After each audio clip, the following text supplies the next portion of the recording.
back to the Dharma Digs Podcast, a podcast in pursuit of purposeful living. I'm your host. My name is Taylor Winchester, also known as TW, and it wouldn't be a show intro if I did not say thank you for taking a little bit of time out of your day, stopping by and tuning in to this podcast.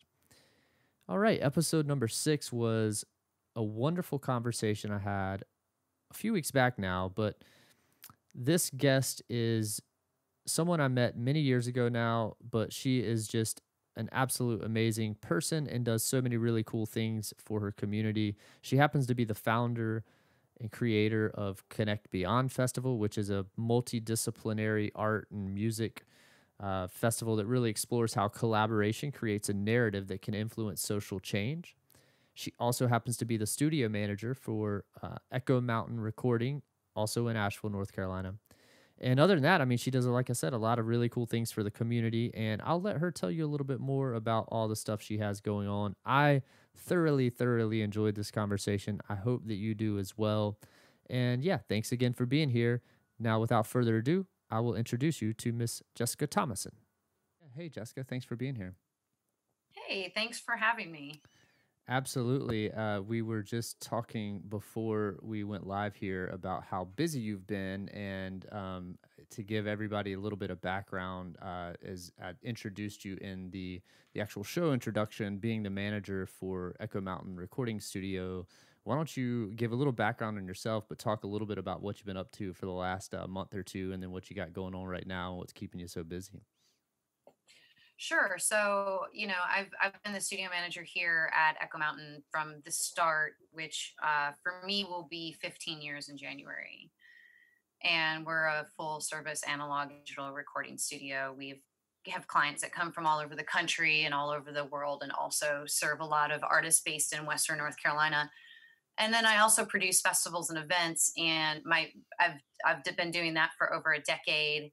And my latest creation is Connect Beyond Festival, which is basically all about how art can inspire social change. And we do that through storytelling with music, film, and literature.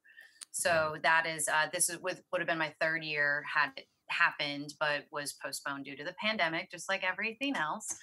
And and so I've been really busy lately because since people can't tour, the studio is extremely busy.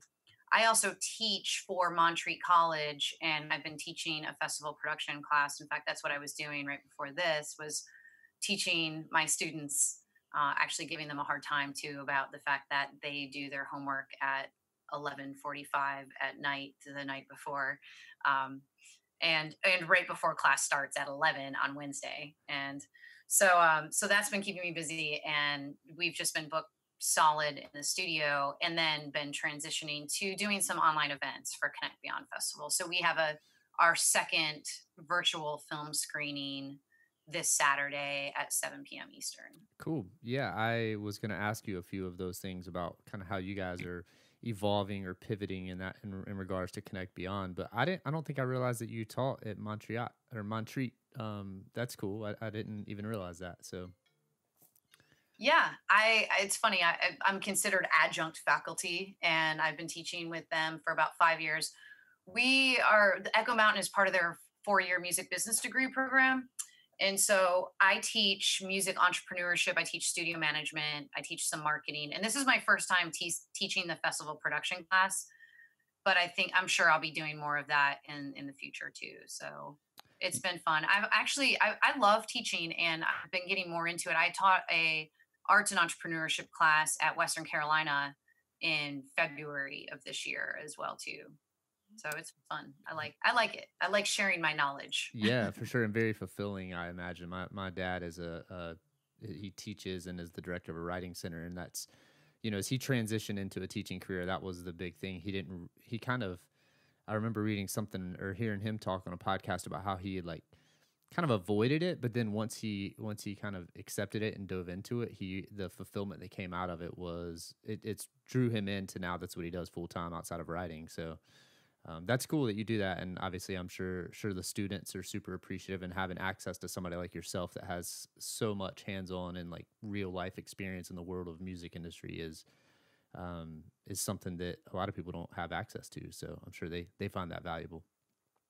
But they do, and I try to connect with them too. I try to, I start every class that I teach with asking a lot of questions, right? Because I want to know who I'm teaching, what do they want to know? Because I can sort of tailor the information to a certain extent, or at least if I know, for instance, like even teaching a festival production class, if I know that somebody, their main goal of getting a education in music is that they want to be a session player, for instance, I can always pull those things back into even how being a studio session musician relates to the festival industry, for instance. So Yeah, it's fun. I was going to say your background is multifaceted enough that you could certainly find a way to connect the dots on all of those things. So that's a lot of value to be on the other side of that. I can only imagine to really be able to apply it to that real world experience and learning it from somebody that's done so many different things. So let's kind of talk about that a little bit. So you and I met years ago now when I was still working at Live Nation, and I think you were managing Woody Wood and came down for a Yeah. festival that we were working on. And fast forward to now, you mentioned your main project outside of the studio work is the Connect Beyond Festival. So I think that kind of touches a lot on what my goal of this podcast is to really talk about how art and how the creative aspect of art in general can really impact I guess our day-to-day lives, but also how we as artists and creators and event producers find a sense of purpose and value and fulfillment out of all of that. So talk a little bit, give a little more background on the Connect Beyond Festival, but then also maybe what inspired you to pull all these different components of art and that world into this festival. Yeah. So, after, and it's funny because I was thinking about the same thing about how long ago. I mean, I think we met at the barbecue festival in That was it, Charlotte or something like that you had booked Woody for. And when I was managing him, which was great. And I just, I have this old book of like lyrics and things like that I just pulled out the other day. And on the cover of it, it's got my little sticker from the festival. Oh, the which I was pass, like, yeah. oh man, that's so funny that, just the universe sort of puts those things. It's like, oh yeah, I'm about to talk to Taylor. And that's pretty cool. So, and I remember that's when we met. But so, after producing, festivals and events and doing those things for over, 10 years and doing them in a lot of different facets, right? I've done everything from beer festivals and bluegrass festivals to working on the Breeders' Cup horse race, booking the talent for the richest day in sports and for the live show with NBC for like 80,000 people in the stands and 60 million people around the world. It's just, it just got to be one of those things where like, I really do enjoy creating a good time for people. But at the end of the day, it just sort of became one of those things where I just felt like there's so many times that I've been moved by art, right? That, a movie that I've seen or a book that I've read or, a song or something of that sort, that I know that art has the ability to be so much more impactful than just, shaking your ass and having a good time. And there's nothing wrong with that. I mean, I definitely have music that I love that is just that for me. But I feel like, I wanted to create something that was a little bit more, just more impactful, it's like at the end of like, I just think about how much, and this, right? It's like, and I say this all the time. It's one thing I say every time I teach a class or anything is that like working in music, no matter what your position is in the music industry and a lot of the arts, it's a lifestyle. It's not just a career, right? We eat, breathe, sleep these things.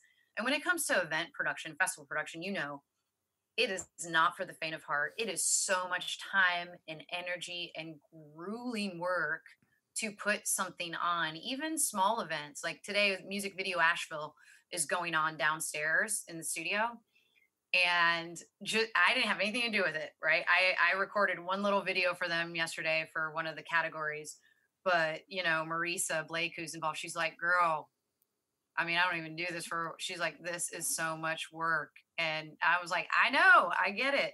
So I just thought that, if I'm going to keep putting that much time and energy into creating these things, these good times, why can't it be more than that? Why can't we, I love storytelling, and I love stories. I love sharing stories. I love finding those commonalities in music and film, and those characters that we can identify with, and why can't we use those to help to create really the world we want to live in, kind of like what you're talking about.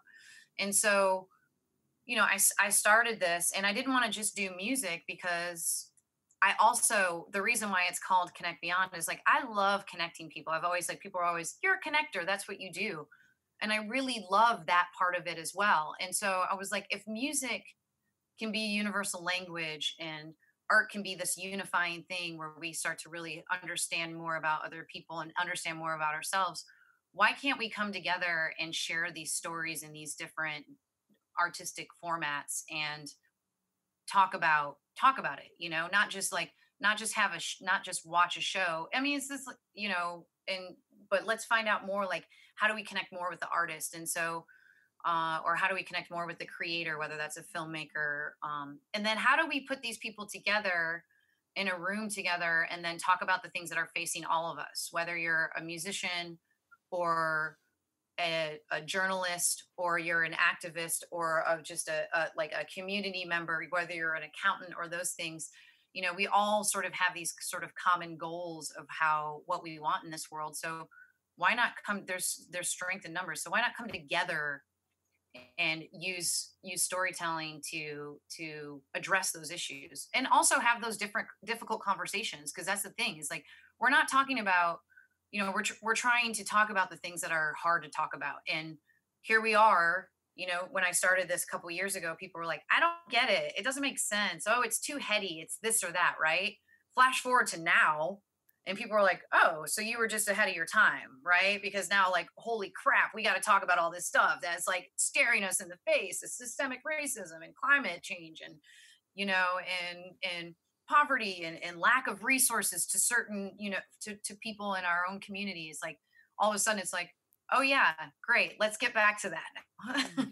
Yeah, and that's what I have not been able or been fortunate enough to attend any of your Connect Beyond events yet, but just in watching from afar and following along, it's really inspiring to see the type of people and the names that you're bringing together in those formats. I mean, and so I can only imagine the folks that actually do attend these sessions, and the takeaways have to be pretty inspiring themselves, I imagine. So yeah, kudos to you on that. And for those that are listening or watching on YouTube, head over. Is it connectbeyondfestival.com?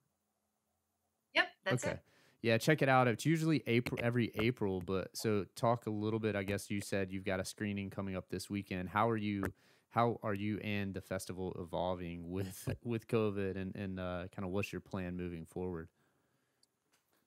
Well, so I'll tell you, it's funny, because of the nature of what the festival is, and that it's not just a music festival. Usually the way that I describe it to people, I say it's a TED Talk meets a Tiny Desk concert meets your favorite podcast meets Sundance Film Festival, right? And so there's a lot of different moving parts in getting people's schedules lined up. So it takes me about 8 to 10 months to get, the Megan Tuohy's from the New York Times, and this film that just won at Sundance, and this film, and then, oh, this band's schedule fits in line with what they're doing and doesn't affect radius clauses, and Bob Boylan wants to interview them. It's like, so for me it was like, I was just frozen. I was like, I cannot put the time and energy into planning something else that's not gonna happen. I mean, I don't even want to, like, I don't want to use the word heartbroken, because I wasn't heartbroken. I wasn't devastated. It just, to think that, because, and this was our year, like, I felt like year three, everything lined up so perfectly. It was just, the programming was stronger than it had ever been. People bought tickets before I even announced anybody. I mean, everything was just looking amazing. And I've just been stuck. Um, and also, I'm not a big fan of, like, watching concerts online. It's just not Yeah. something that I want to do personally. So that's the other part of it, is like, trying to do something like that doesn't inspire me personally. So finally, with the help of my film partners from Social Construct, Zach Kilberg and Isweb, like they helped me to be like, okay, we have to do something. And so, and especially with as the political climates continue to become more um, divided, one of the films that I wanted to that was scheduled to be screened at the festival was The Fight, which is about the ACLU. It follows 4 cases of the ACLU suing the federal government. Okay. Right. And one of them was over immigration, one was over women's reproductive rights, one was over LGBTQ rights, and one was over voting rights. And so we talked to Magnolia Pictures and decided to make that happen and then do a live Q&A afterwards. And so that was the other part of it, is just, just finding like the way of setting up the ticketing and then the technical side of things. But fortunately, Magnolia already had all that figured out. They've already been doing it. So we did that, and it was just sort of like, I needed to get one under my belt and be like, okay, this isn't so bad. And it turns out that the day that we ended up doing that screening and I was moderating the Q&A, which involved Eli Desprez, who was one of the filmmakers, who was also involved in some form or fashion with the RBG documentary, Dale Ho, who was one of the main subjects of the film, who's also the national director of voting rights for the ACLU.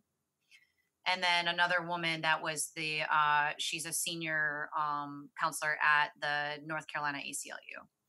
Well, then they announced RBG's passing 20 minutes before we did the live Q&A. Oh, wow. And I was like, oh my God. And it was on a Friday night, right? I've been working like how many days straight, and I'm so fried and I'm prepared, right? I'm super prepared to like host this Q&A until that happens.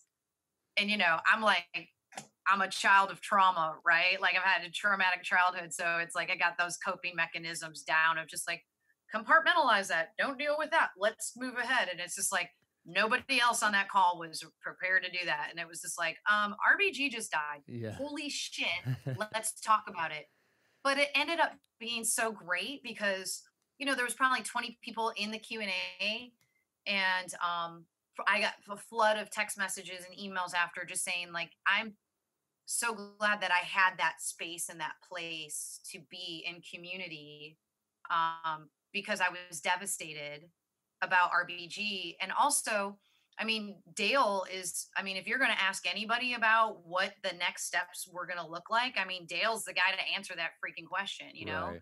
And so that was kind of how it went. And Eli was like, okay, so before we even start this and talk about the film and all that stuff, like, Dale, what do and all of us were like hanging on every word, like, yeah, Dale, like, what's going to happen? Like, are they going to try and push? And he pretty much called it, but yeah, it was kind of interesting. And so now we're getting ready, and then this was the other thing too, is that, I wish I had it here. I have these stickers, right? And I made one that instead of saying Connect Beyond Festival, Music, Film, and Story, it says, if not now, then when? And that was a quote from Dale in the movie, which was kind of funny because I completely forgot that I made these, right? That said, if not now, then when? And then I rewatched the film and realized that Dale said in the film, he goes, I always thought when I went to law school that I was at some point in my career, I was going to be a civil rights lawyer. He goes, and then I just looked around and I said, if not now, then when? And that was sort of became my mantra for the festival for this year, but well before like any of this stuff happened. And I was like, you know what? Like if I can do anything at this point moving forward, especially now, if not now, then when, to help people cope or create whatever sort of, form of their reality, that they need to during the pandemic, then this needs to be the time. And so I'm going to continue to do these. And we have, the next film on Saturday is called Feels Good Man. And it's about artist Matt Fury, who created this character, Pepe the Frog. And I don't know if you're familiar with him or not, but so Pepe the Frog was part of this comic, Boys Town, that Matt created. and basically got co-opted and turned into an internet meme. This is when memes were really first starting, and then was co-opted by the alt-right and ended up on the Anti-Defamation League symbol of hate. Oh, wow. Which was never Matt's intent as a creator. And so the movie is it's really good, and it's really about him reclaiming his art and using it, turning it from a symbol of hate to a symbol of love.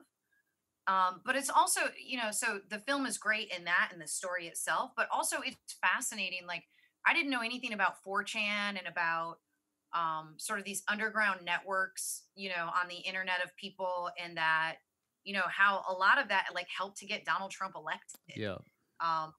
And it was really interesting because, again, like, part of the whole point of the festival is like, well, let's take a look at like why that happened, right? Let's take a look at like these folks that feel marginalized that are on the internet, right? That are in these chat groups where this is their only connection is online, and they're marginalized out in the, out here in the real world. Not that the internet's not necessarily real, but it's like, so we have to look at those things and just be like, okay, so why, what are we doing in terms of how we're treating our neighbors and our fellow men, or even our family that's in our basement online, who feels like they don't have any sort of personal connection, that they're going to the internet, and it's super, super fascinating. It's a great movie. And then we're going to do a live Q&A afterwards with the filmmaker and the producer, and Allie McGee, who's Dr. Allie McGee from AVL Today, and then Zach Kilberg from Social Construct. So I'm just going to keep moving forward and doing things like that.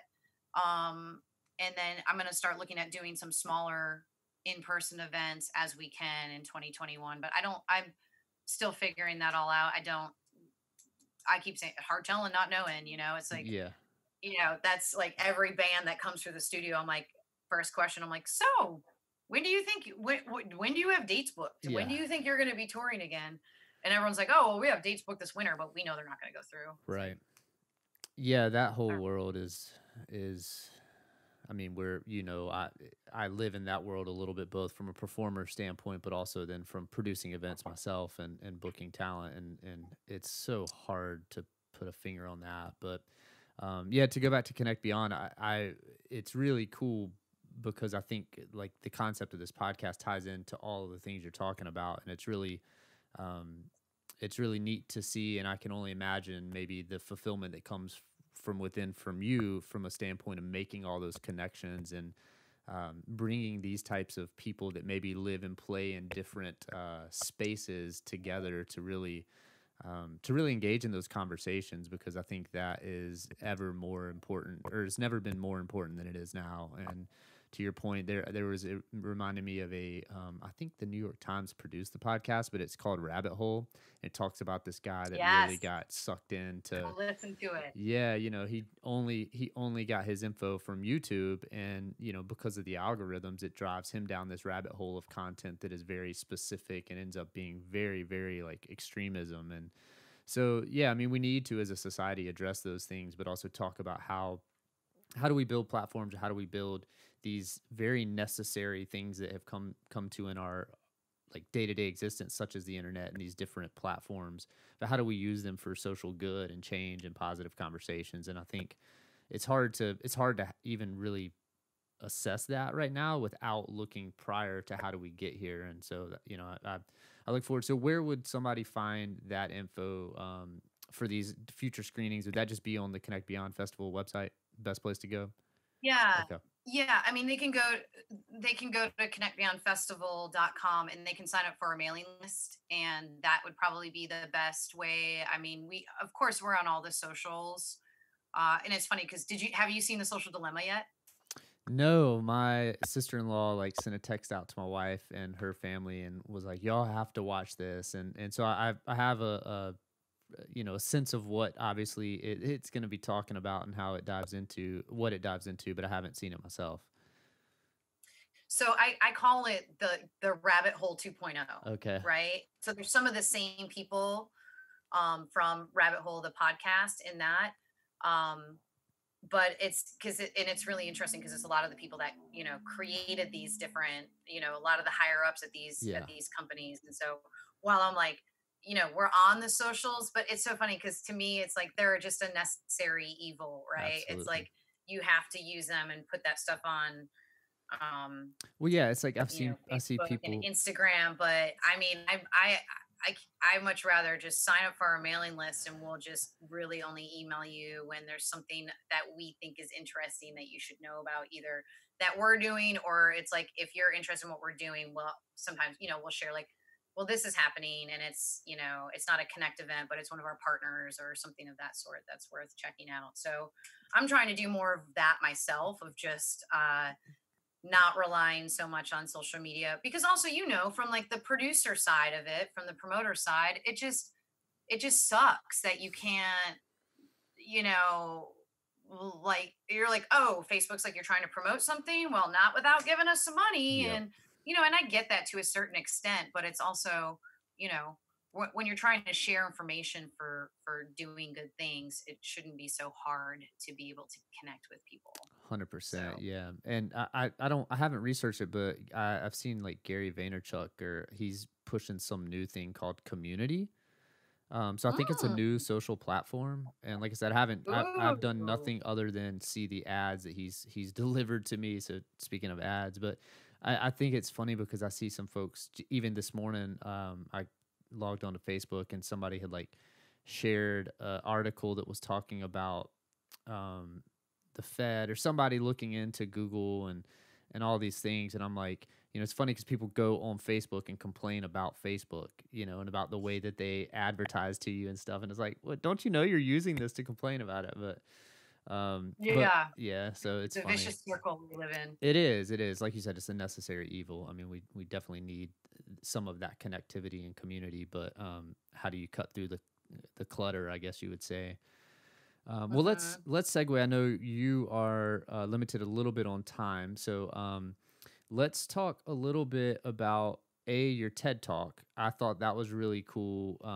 If Okay. I know that's from several years ago now, but and I'm sorry I did not jot down the actual name of the talk, but I know you touch on music and the kind of the role that it can play in our lives, and there was I don't even remember who I pulled this quote from, but they were just talking about uh, how a lot of times as an art form and music, how much it plays a role in people's lives and you don't even realize it, in the sense. And I know in your TED talk, you touched on like, think about that song that reminds you of your first girlfriend, or those first, you know, those special moments in your life. And so I'd love for you to share a little bit about your TED Talk, and then maybe obviously folks can go check that out as well. But I really enjoyed it personally, and then also it touched home for me because my grandfather actually passed away from Alzheimer's. So like knowing the tie and the documentary that you pulled into there, which I did jot Yeah. down, was Alive Inside. Like that was really cool to see the impact that that had on that family. So yeah, tell us a little bit about that, and obviously your background in music and how all of those things come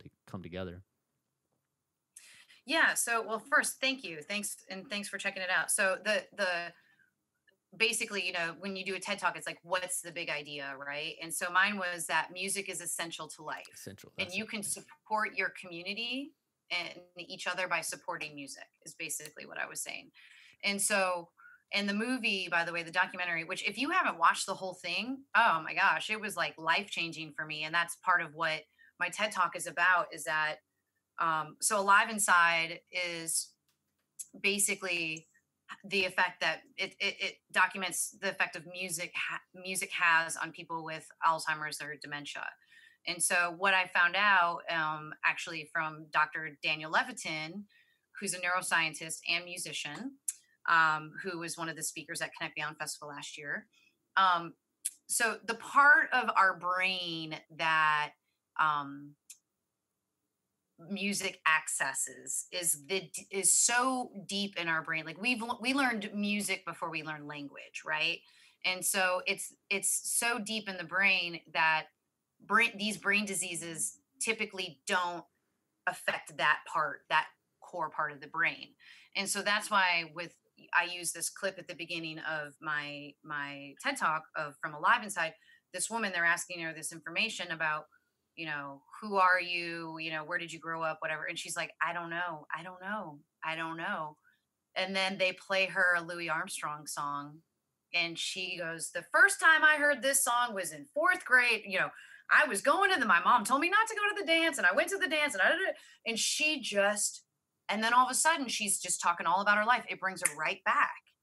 And she's like, I didn't know I knew so much. I didn't know I could talk so much, right? Because she's gotten to a point in her life where she's so, it's embarrassing, to forget I get it. It happens to me sometimes. And it's, so I can only imagine. And so it's just, there's so much to it, right? It's so powerful. It's a universal language. It's a way for us to communicate.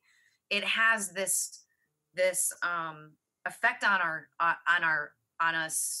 our brains, in terms of it can literally help us in that regard. And but also the other thing is like, music it can be an economic driver, right? It's like music supports a lot of jobs. Music is a huge part of tourism. That in the city that I live in, tourism is our main industry. Music is a huge part of that happening, like people coming into town that stay at hotels, that shop at local businesses, that eat in restaurants, music's the driving force that brings them in. And so that is really my talk is about, like, when you support music, you are supporting your community, right? You're supporting the musicians, you're not just supporting the musicians, but you're supporting the local businesses. It's sort of like it goes all through that. And I use the festival as an example, right? It's like, obviously the festival is not just music, but the amount of money that my first year 3-day festival put into the community, I can't remember off the top of my head. I want to say it's maybe $42,000. And that's just like, that's the direct, like, I can look at those numbers and those checks and who they went to, and it's all local. Right. And then that $42,000 went and was spent and trickled down and trickled down and trickled down. And so, that's the other part of it that I mean by, in terms of like economic driver of creating business. But it's just, there's so much that it can do for us. It's like music can be healing. I'll tell you this, I'll try and make this quick. So, I had the opportunity at one point to fulfill a wish for Make-A-Wish Foundation. And again, the universe just puts you where you're supposed to be at certain points, right? And I was actually already in the hospital because a dear friend of mine who is in music, been in music for a long time, had a seizure while we were working together in the studio. And so I had been in the hospital with him for a week. And it was the day that he had come out of this medically induced coma. I got a text from the studio and they were like, hey, answer your phone when it rings because it's Make-A-Wish Foundation and they're trying to reach you. And so I answered my phone and the woman was like, we have this kid. He's not expected to live through the weekends. And his dying wish is to record a song that he wrote. And he's at Mission Hospital. And I said, I'm in Mission Hospital right now, like on the phone with you. I'm in ICU. And they're like, well, okay, well, he's on the 4th floor. I'm like, can you see if I can just go walk down there? And so like, she's like, I'll call you back. So as I'm going down, when she calls me back to the floor, to 2 floors down to the child unit, pediatric unit, my friend is being wheeled out of ICU and into the neurology department or whatever. And so I go down and I talk to this kid and, he's 18 and tells me, he's written this rap and he wants to make this thing. And so I'm like, okay. So long story short, like I make it happen. So I basically call in 3 friends, engineers and musician and a lyricist to help write all this. And I build a mobile studio the next day. Wow. In the pediatric ward. And we record this song for him. Meanwhile, my friend is just waking up after being in a coma for a week while we were in the middle of working on a record. And he's like, oh my God, the record. he's like, what are we going to do? And I was just like, hey, bigger issue at hand. We got to help this kid. And I am helping this kid. And this is what's happening. And so he's like, okay, I said, you're going to help me mix this. Like, we're going to mix. I've sent it to my chief engineer here to mix it overnight. And I was like, but we're going to make mix notes, and he's going to present this the next day to his family and friends and all of this stuff. And we decorated the room, and my friend is very accomplished. And so he had a number of platinum and gold records, and he's brought, his wife went home and got them. And so we set up the room, and my friend we got clearance to roll him down to be a part of it. And meanwhile, Make-A-Wish was like shooting everything and getting all this footage of us working together. And so we basically, we played a song for the audience, and he got to talk about it. We got to watch the video, and then we did a Q&A, and somebody was like, what's next? And he's like, well, I wrote 3 more songs last night that I'm excited about. Wow. And so I was leaving for LA the next day with my boyfriend, who was helping me too. And I was like, look, I'm going to LA for a week, but when I come back, we'll come back in. And so, cause they told me he's not expected to live through the weekend. Right. And so we went to LA, and we came back, and I called the hospital, and they're like, yeah, he's still here. And so my boyfriend and I went in, and we started working with him on his next song. And he ended up living another month. We never finished the next song. We did work on it, but when basically his doctors called, or first they emailed me to tell me that he had passed. And then when we had this like memorial thing for him, which by the way, he got to keep one of the gold records that my friend gave him.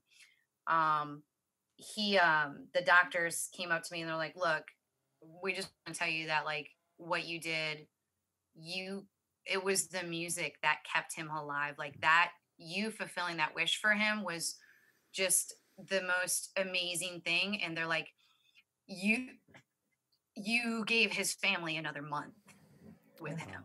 And it's hard to still not get like choked up about that, right? Yeah, absolutely. It's like, but man, that's like the power of music though, right? It's like that kid lived an extra month. Like his parents had an extra month of time with him because of that love of music for him. And of course, it's like the doctor's like, look, it's not like I can't scientifically prove the fact that happened, but I can tell you I've been working with him for years. Like it was like the one thing he woke up every day and was so happy to do. Wow. And so, like come on, like that's like, if that doesn't tell you, that impact that it can have on us is just, I don't know. And, maybe some people will think I'm crazy for that, but I don't. It's like, I got to, what an amazing, like to me, that was like, and that was before I did the first connect, right? I was in the middle of putting the first one together. This was in this was in January 3 years ago. And, it's like, that happening made me realize that I was doing what I was supposed to be doing with creating this festival. That's your Dharma. Because if it can have that impact, what else can it do? Yeah, that's amazing. I mean, before you even got emotional telling the story, I was like getting chills, as you kind of laid it all out there. And hey, that's really cool. I love Make-A-Wish. I'm friends with some of the folks that are based here in Charlotte, and have done a hike to raise money for them, and they do some really, really cool things. But yeah, I think that goes back to, the looking for the purpose within what we do as creatives. And for you just touched on it like that. What more can you do to feel a sense of purpose and fulfillment, and being able to like make that type of impact on somebody? It's absolutely amazing. And, I obviously applaud you in that, but also have to say, somebody brought up to me when I announced the podcast, they're like, you have so many different projects going on. How do you do it? And I'm like, thinking now, like, no, Jessica has so many projects that she's always got going on. So, well, let's talk a little bit, because I know you're a huge dog lover too. So let's talk, part of this whole podcast, I want to share some quotes and things that kind of make us stop and maybe say, think about things. And so I'll read the quote real quick and just give me your feedback on that. And this is actually from Mary Oliver. It's called Dog Songs, and this quote is I pulled it from, I think it's from The Summer Beach, which is like more, it's not much of a poem as much as maybe it was like one of her essays. But anyways, here's the quote. It's because of the dog's joyfulness, our own is increased. It is no small gift. It is not the least reason why we should honor as well as love the dog of our own life and the dog down the street and all the dogs not yet born. What would the world be like without music or rivers or the green and tender grass? What would this world be like without dogs? So I think about that. I have a dog. I lost my first, like my dog, um, well before his time should have come. But so I personally have a sense of how they impact me. But how do dogs play into your life and maybe kind of give you that sense of joy and comparing? It was really interesting that quote compared it obviously to like music and the green grass, because those are all things that I know you and I have Those in are common. all my favorite things. Yeah, yeah. Right, like being outside, and because I love, we share that, obviously love of being outside. First of all, I love that quote, and I have a Mary Oliver quote in my bathroom that says, "The beginning is always today." Very nice. And so, but I love dogs. I don't have, I'm in my 40s. I don't have children, right? And so I have dogs, and I foster dogs all through this pandemic, as you know, because I try to get you in on my little scheme here.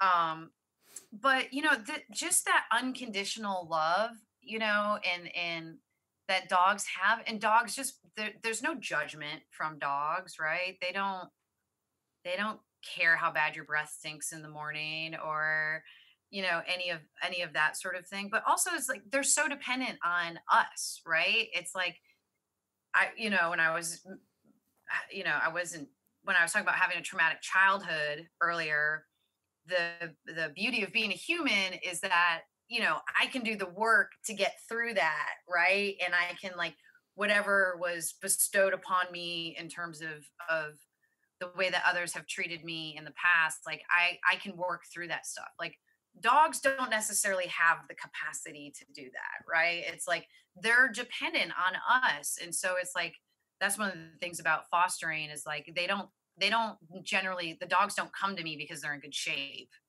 right? They come to me because they're a wreck in some form or fashion, and like have been traumatized and need a place to decompress, and then figure out like how to help them be their best selves, right?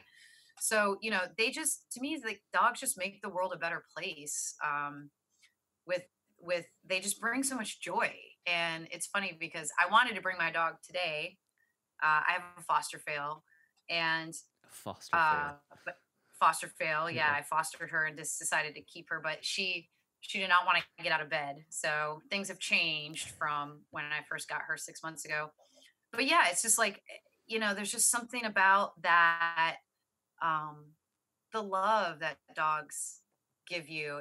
And and they're just so fun and playful, and they dogs keep me in check about being a human being and not a human doing.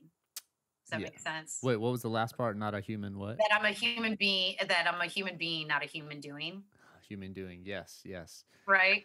Because it's like I'm always like I have severe ADD. I always have things going on all over the place, and and it's like sometimes I'm just like laying on the couch with the dog, and I'm like, I feel like I need to be doing something, and I go to get up, and the dog's like, nope, this is what you're supposed to be doing right now. You're supposed to be laying here on the couch with me and just enjoying the snuggles. Yeah. And I'm like, oh yeah, that's right. I don't have to be cleaning the floor while on the phone talking to somebody and folding laundry at the same time. Yeah, I mean, what you're saying is essentially they have the capacity without knowing it or purposely doing it themselves, but to make you or make us become more present in the moment if we allow it, and yeah, I couldn't agree more in the sense of like when it feels like the world's burning down around us, to go play in the backyard with our dog or go on a walk and kind of just spend the time with them. It kind of allows an escape to a degree of remembering in a way that not really an escape, but a bringing back to kind of that presence. Do you need to get that? Yeah. Can you Okay. hold on? Yeah, we're holding here. We got important studio stuff happening over there, so we're gonna let Jessica do her work. Hold on one second. Yeah, I mean, this is it's so funny because it's like it's just part of pandemic times. Normally I'd have like at least one intern here, or an Autumn would be here, who is my other half of my brain, but it's, it's just bare minimum. So Yeah. I taught my Montreat class before this and literally had to answer the phone like 10 times. And they were like, geez, it's busy today. Part of it's, these are all packages that are coming. Yeah. And so they could be for the band that's here, which is why I want to answer it. But yeah, it's just, it's my job title, no matter what it is, whatever I'm doing, my job title is always whatever it takes. Whatever it takes. Sometimes that means answering the phone during a podcast. Absolutely. The wearer of many hats, for sure. So yeah. Well, right. I know we're Jack of all trades, master of none. That's right. Yeah, that's right. And I prefer that myself too. So well, let's wrap, because I know you've got another call. I do have another call right after this with the people for the film for Feels Good Man to cool walk through all the logistics, the technical stuff for this weekend. Yeah. Well, thank you so much. This episode will air after the film you're talking about this weekend, but everybody definitely check out connectbeyondfestival.com, get on their email list so that you can be in the loop on the future film screenings and whatever cool projects you guys do. So let's end with, I like to end, we've already talked a little bit about the Alive Inside project, but you also have a nonprofit you started in Asheville. So will you tell everybody a little bit about that? Because I like to touch on kind of the feel good, the community driven side of things, and how people maybe can support what it is you think, or what it is you support, and in this case, what you've started. Yeah. And so also I'll tell you, so I just received my nonprofit status for Connect Beyond Festival too, awesome. By the way. Woo-hoo! Congrats. Yeah. So that was like 8 months in the making, and many, many pieces of paperwork with the IRS. But my other nonprofit that I started 5 years ago is Asheville Music Professionals. And so Asheville Music Professionals, our mission is to create we provide education and advocacy, as well as communication and collaboration between the music industry in Western North Carolina. So pre-COVID, we do events every month. And so sometimes it's just a networking event for people just to connect and hang out. And then other times it's like we've done health events. We actually just did an in-person event a couple weeks ago. We did a in-person grief counseling event because we've lost a couple people in the music community recently, have passed away. And so we felt it was important to do that. And so we worked with some counselors from Four Seasons and did some grief counseling and not just necessarily around like the loss of these people, but the loss of careers right now and the lack of connection. And so we did a safe in-person event. And then we do events on everything from marketing and publicity or publishing, or we work with Music Cares. We do a health and wellness event every year where we provide custom earplugs for people and talk about, best practices, healthy practices while on the road. And we talk about mental health and all that sort of stuff. So it's just AshevilleMusicProfessionals.com. We also have a database on there. So you can really find anything you're looking for music related, whether you're a musician looking for a publicist, whether you're looking for a piano teacher for your kid, you're looking for a graphic designer, you can really go there and look through the database and find anything music related, any music related business. So there's about 400 profiles in there that you can check out. Very cool. It's a super cool organization. I've been fortunate to come up and be a part of one of your events, and I saw that was a great event that you were at too. That was, the turnout was amazing. There was a lot of people there, and I know I forget, I think, I don't know, there was somebody I was talking to that somehow that event actually came up in conversation not too long ago, but I saw you also recently did kind of like a food, not a food drive, but you were giving out meals to musicians and stuff. Yeah, that's right. We did, so we worked with Sierra Nevada and we did a CSA giveaway. We gave away over 2 weeks, 150 CSAs, but then we also did a food giveaway. So, just serving the needs during the pandemic. And so we served over 1,000 meals during 8 weeks. Wow. Working with Harris Cherokee Center downtown, and then working with some local restaurants and chefs to provide meals to anyone. And that's like anyone in music, right? This is not just artist based. It's like you work security, you work in ticketing, whatever. It's like you're an usher, great. You know, nobody was ever turned away. And so it was just a really, it's just doing whatever we can to support one another right now is really what it's all about. Absolutely. I completely agree and obviously applaud, as I mentioned earlier, applaud you on all of these things. So thank you, for the time that you've allotted to chat with me today. I really appreciate that. And also thanks just for being such a shining light in the community and the industry. And please keep shining that light, keep doing all the stuff you're doing. That's super cool.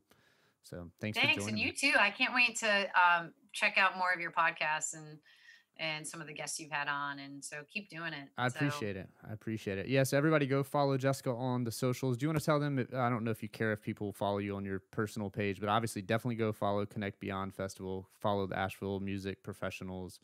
Anything else? It's if they want to, I post just normally silly, funny stuff. It's either about dogs or the Golden Girls or bacon. That's like, if any of those interest you, you can follow me on Instagram at Kitten Mittens 323. Kitten Mittens. I do like to dress up like an old woman from time to time. So, there's that. And then I'm on Facebook and I'm on, that's it. That's all I'm on. Cool. Well, that's all I can handle. It's a lot. It's really just to promote my things. Yes. Yeah. I feel you there. I'm right there with you. So, well, thanks again, everybody. Definitely go check her out. Check out all she has going on. And yeah, thanks for tuning into this episode. We will catch you again soon. Hey, Dharma Digs fam, real quick before you tune out all the way, could I ask one quick favor of you? Wherever it is that you're listening to this today, would you mind subscribing to the channel, following, leave a comment and or review, maybe just share the episode with your friends on social media?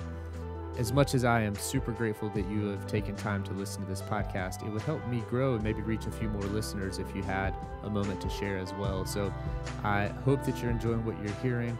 Please let me know what you'd like to hear more or less of, and reach out. If you want to check out what I got going on, you can follow along on the socials or head over to my website at wcreative.com. That is DUBYAW creative.com. Thanks again for being here. Everybody have a wonderful day. Sending you out of here with love and light. Namaste.